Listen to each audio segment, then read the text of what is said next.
If you're a bird, I'm a bird. Oh, hi. I didn't see you there.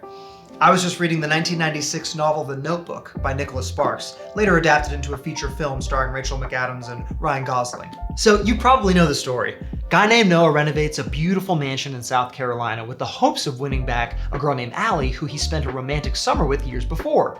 Classic. But I was thinking, what would his mortgage be? Let's find out, and welcome to Fantasy Mortgage Minute!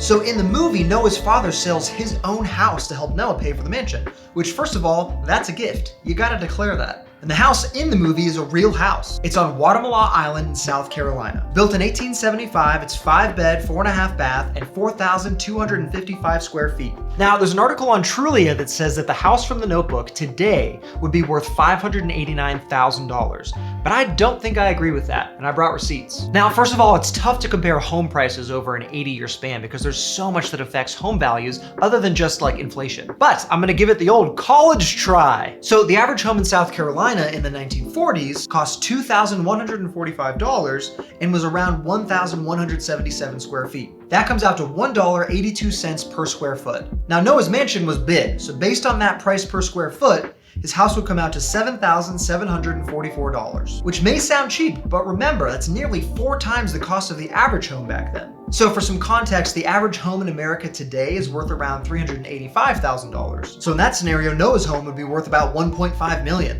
which is reason number 1 I think Trulia's estimate is off. If we only adjusted for inflation, Noah's home today would be worth $127,688. Sounds affordable, right? But that's not how home values work. For instance, here's a very similar home that I found on the same island that's listed on Zillow for, are you ready? Almost $4.5 million.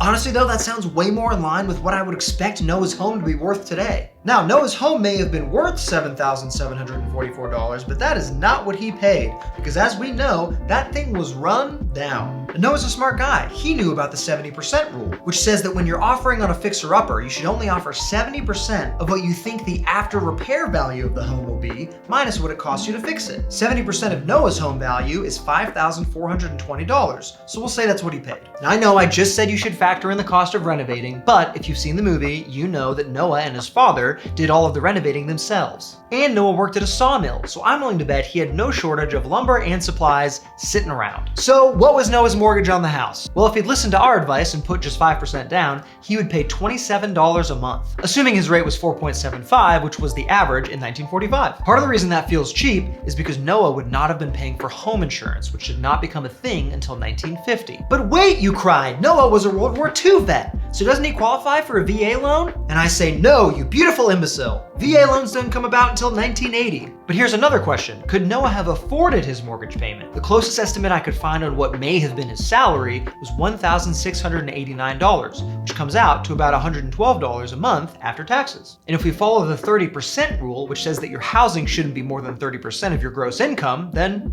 yeah, Noah could afford his mortgage payment. Glad we got that sorted. Well, I'm gonna dive back into this, so I'll see you next time.